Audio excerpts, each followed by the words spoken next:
Hello, everyone, and welcome to another episode of the Unfiltered Real Talk podcast. I'm really excited about today's conversation. It's with a friend of mine, and she is passionate about fetal alcohol spectrum disorders, and she wants to talk to us about that. So I have been doing a couple episodes on persons with special needs, and my guest is someone who is working in the area of human services, and I'm just excited to have her here to have this conversation with us. So welcome, Andrea Erasmus. I'm really happy to have you here. Thank you for inviting me. I'm excited to be here. I would like you to introduce yourself a little bit. Tell us about why you are passionate about today's conversation around FASD. Okay, so my name is Andrea Erasmus. I've been working with children and families and vulnerable children and families in different capacities in Alberta for the last 7 years. I'm also South African. Yes.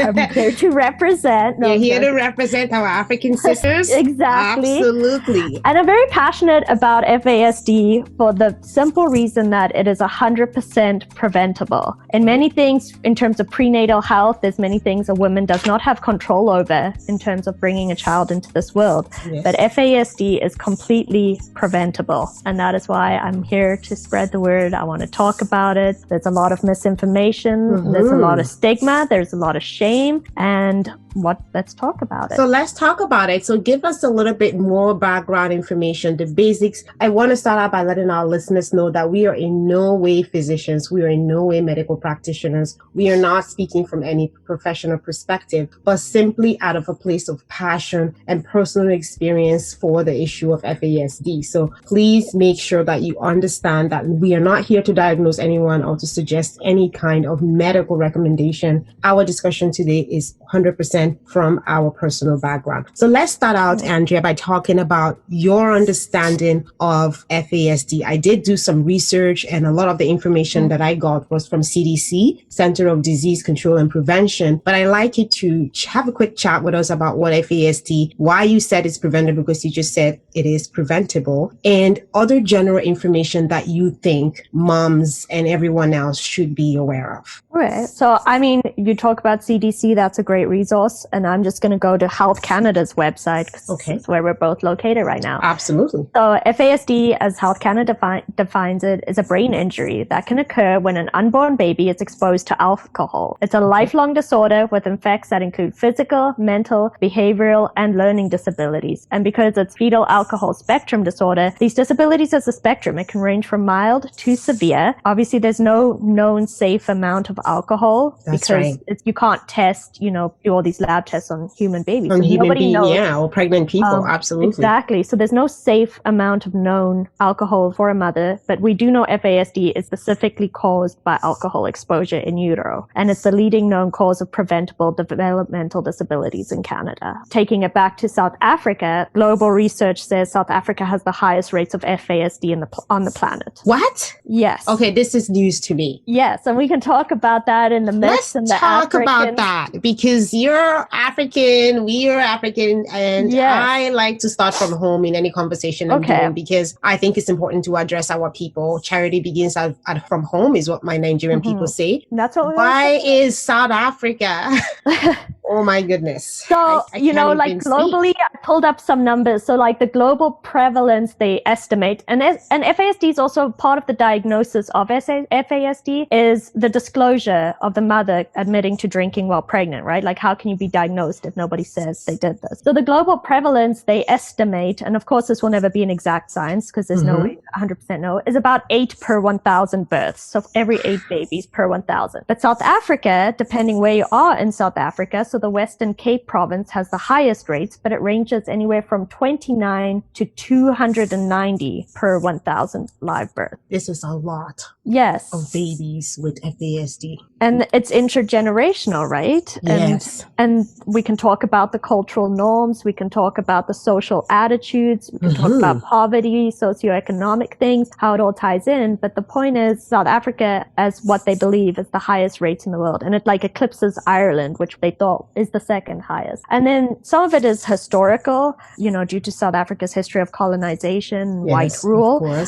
There were policies in place where the farmers paid the farm laborers in alcohol alcohol per week. And that kind of endangered that. That did get outlawed, but the point is it also creates a system of addiction, a system of dependence, and a system of normalcy in using alcohol, right? South Africa has a high prevalence of illegal liquor stores. So liquor stores that aren't licensed, aren't regulated. You can buy whatever there, and they're probably selling to whoever there because it's not a regulated thing. These illegal facilities where they're serving and selling liquor. So there's, they're not going to be checking ID, and there's not the regulations around that. And there's also like a big social component because alcohol has been such a big part of the country's history and the country's current activities that it's normalized in many senses in many places. Yeah, it is. I remember watching a video, and I think I might have sent it to you as well, where I saw a bunch of what appeared to be high school kids consuming some kind of alcoholic hand sanitizer or some sort. And I just remember thinking, wow, I didn't realize that this is such a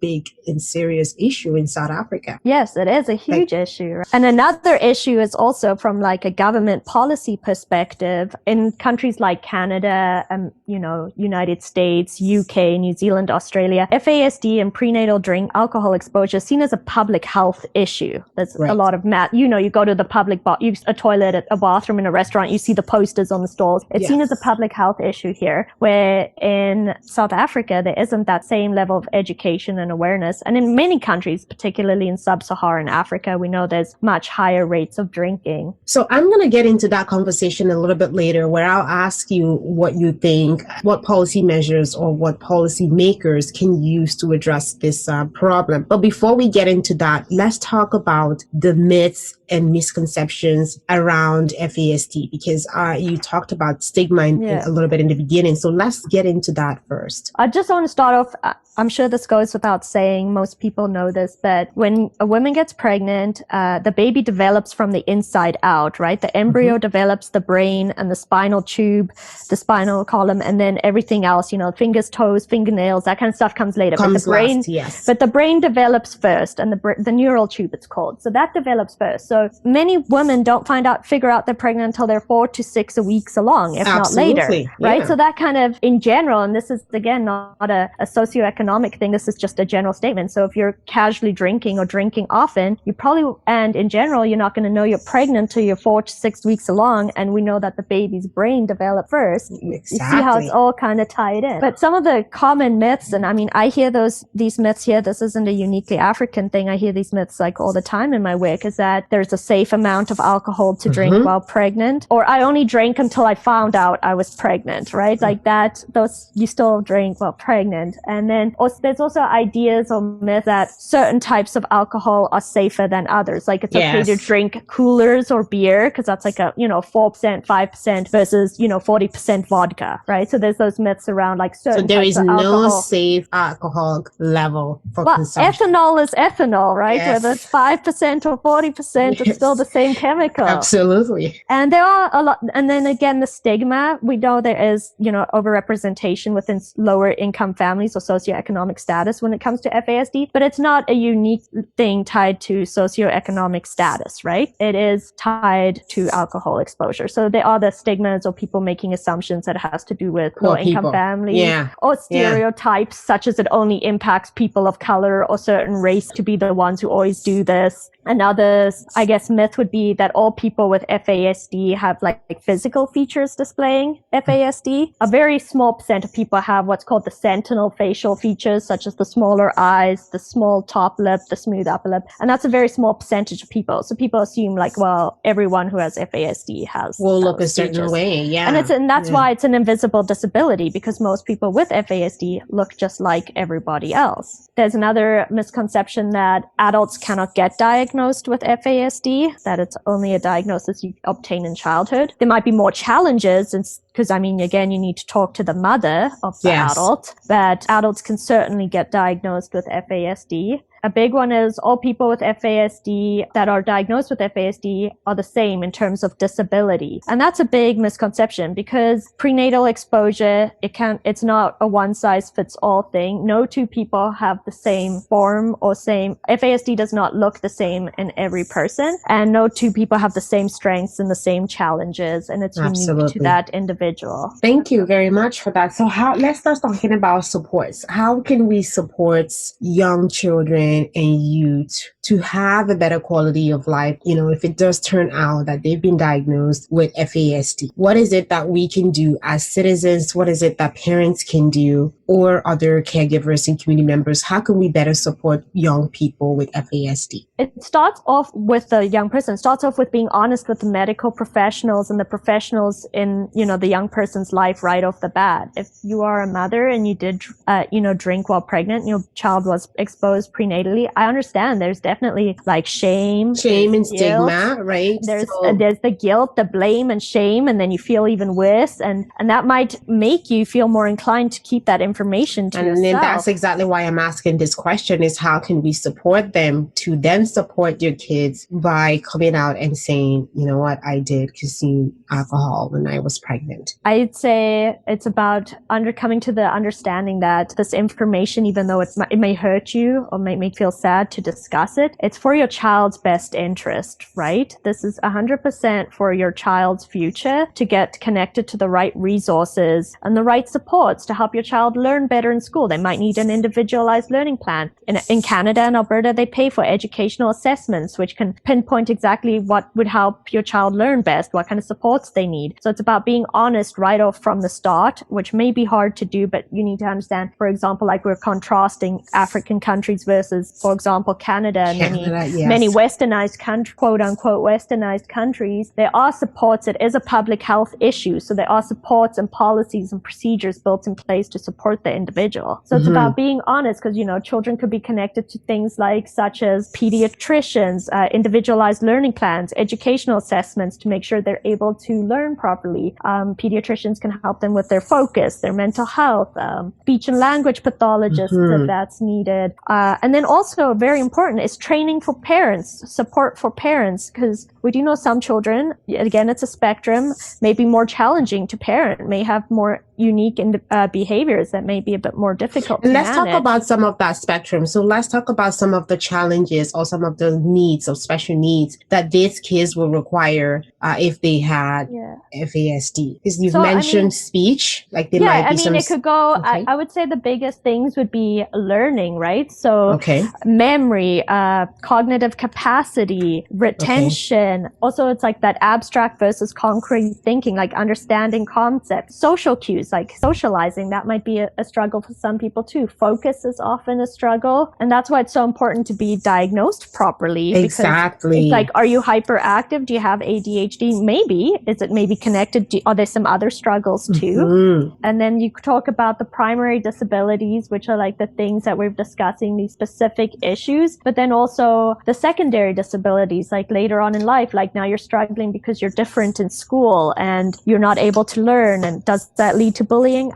Things like that. And then how does that impact like later in life, like mental health, greater predisposition to addictions, trouble, school trouble. We do know, like, for example, because this is such a well-researched topic in Canada, individuals with FASD certainly make up a large portion of people incarcerated, right? People with children's services involvement, people on income support. So it is, for example, in the province of Alberta, they estimate FASD costs the province about $900 million a year due to incarceration, children's services, income support, educational support, disability supports, all of that big umbrella, which we also know most African countries don't have this big social net available for people. Absolutely. And I like to remind our listeners just here really quickly, if you're listening to this and you know someone who has FASD, or maybe you don't know they have FASD, FASD specifically, but you feel like there may be some struggle that might need some further analysis by a professional, I'd like to encourage you to just have a conversation with that individual, of course, in a very kind and understanding way. And if it's somebody that you're not close to, then maybe have somebody that you feel is close to them to have a conversation with that individual about them or your child, something that you've noticed. Or maybe you're just a parent right now and you're listening to this and you feel like you are in this, you feel like this is something that relates to you, this resonates with you. So I would encourage you to visit your physician, visit your family doctor, and see if there is something that they can do to help you support your young person. And it's okay. And like Andrea has just mentioned, there is stigma attached to consuming alcohol. And it's difficult. It's very understandable that it's difficult to say, you know what, I messed up. I did this. I was drinking and it's all my fault. But what Andrea is saying here and what's resonating with me and what I feel is the key and the meat of our conversation today is if you know you were consuming alcohol and you can see that something's up with your kid, the only way you can help your kid is owning up to the mistakes you've made. And if you're in this part of the world, then that's just going to your physician. If you're in a place like Canada, Alberta, just going to your family doctor and having a conversation with them and saying, you know what, this is what happened when I was pregnant and I know better and I want to support my kid. What services are out there? And by the time you start to access those services that are available to us, available to you as well, you will be able to better support your child. So that's what we're talking about. And that's the focus and center of our conversation, is that you take action, is that you do something. So Andrea, what I want to do right now is bring it home. So I know we've kind of done like a side-by-side analysis talking about Africa and then talking about Canada, which is where we're at. I also now want to focus our conversation on our African audience. As you and I know, sister, there's a lot of things that African people just pretend doesn't happen.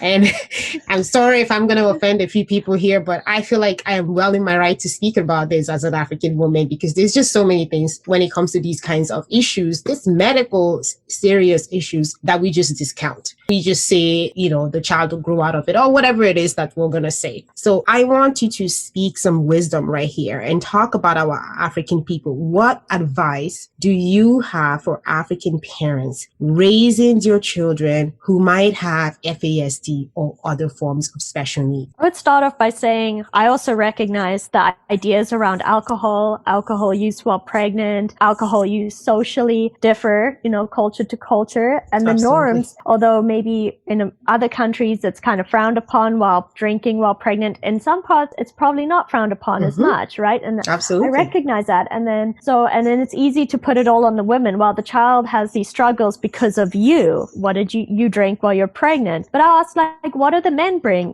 This is your partner, this is your husband. How are the men supporting their wives or their partners, and how are they supporting their children? Because it's not just on the women, it's on the family as a whole. This is a family and unit. This is why I targeted my conversation to parents. So both the husband and the wife, or the man and the woman. Yeah. It's definitely not a woman's problem. Just because she's the person carrying the baby doesn't mean she should be the only person carrying all the stigma, the shame, the blame, and all of that. That is huge for one person to handle. Yeah, and is it even a stigma within your within the community? It may or may not be, right? That's separate. Right. But I mean, I think it ties in. How do we support our women differently, right? Okay. Can we come to a place where we understand that drinking and consuming alcohol while pregnant is not okay for the baby and it's not okay long term? Can we understand that? And if we can all agree that alcohol while pregnant is bad, how do we support the pregnant women? Because if alcohol is the big part of the social life or the family life, if it's such a big part of your day-to-day existence, how do we support our women? And how do we do things differently as a community, right? Not just the husband in general. What are we going to do differently? And can we come to the understanding? Because, it's not realistic to say, well, South Africa needs to make alcohol or FASD a public health issue like it is in the Western world. That may or may never happen. But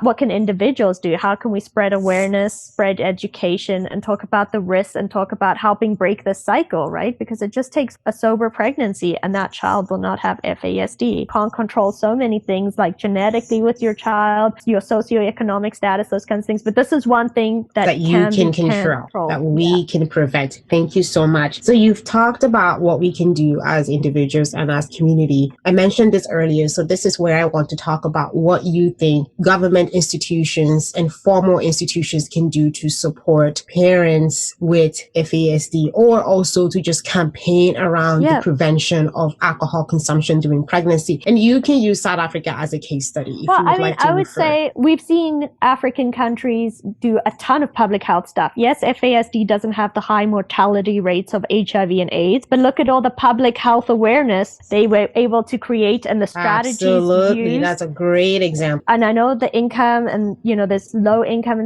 in African countries. There's not the money, there's not the resources that other countries have. Obviously, we're well aware of that, but look how they could do so much with, for example, HIV. With the HIV AIDS, campaign, yes. Yeah, or like absolutely. cholera. Like there's education around all these things, and they can create public campaigns. Like everyone knows how you get cholera. I remember as a child, the newspaper would have cartoons, like drawings, like don't do this. I remember even malaria. Like malaria is really common for myself. I'm from Nigeria, Andrea's from South Africa, but I remember all the campaigns around that. I also remember campaign around tuberculosis, TB. So why can't governments utilize that same type of campaign power for FASD? But it's about also recognizing that FASD is a public health issue. And if, does the government understand the impacts? Do they understand like how this impacts incarceration rates, how this impact, employment stability, how this impacts so many things? They have to acknowledge and understand it first. Thank you so much. So for me, I think the one and major key advice to public institutions, including the government in African countries looking to combat alcohol consumption during prenatal period, is that we need to recognize that FASD is actually a public health problem. It is a public health issue that needs to be addressed by the government sector. And I think that once we can recognize that, and then we begin using, the next step would be to actively use educational campaign to try to raise awareness and to bring that to the limelight. Because like you said, HIV is a great, excellent example that I think everyone will be able to relate to. If you can think about, even in South Africa, if we just use South Africa as a case study, right? There was the whole time when, President Nelson Mandela was still around, right? And all the campaign that even happened even afterwards. So in different parts of African countries as well. So I think that's a great example that you've learned here that I feel like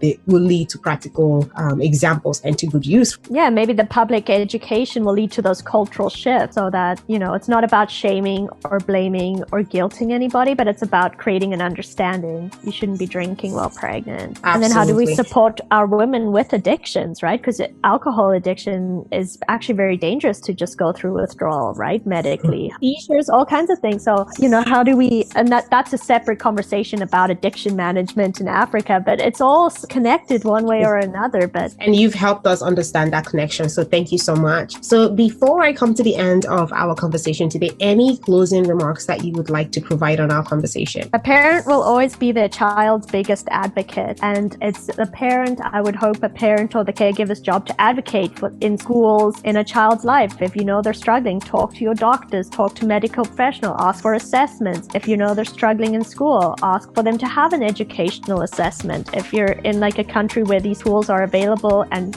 paid for, use them to your advantage. Absolutely. Thank you so much, Andrea, for being here today. This is the end of my conversation with Andrea Rasmus. I hope you have learned one or two things that will support you or support someone else in your life. So thank you so much, Andrea, for being here today. Thank you very much for having me. Hey guys, thank you for sticking around to the end of the podcast. I truly appreciate you listening to the very end. If you enjoyed today's episode, please give the podcast a thumbs up by rating in Apple Podcasts or wherever you listen to the podcast. You can also subscribe to the podcast on YouTube and send me your feedback over there too. Don't forget to share the podcast with your friends, family, and everyone else. I'll see you in the next episode.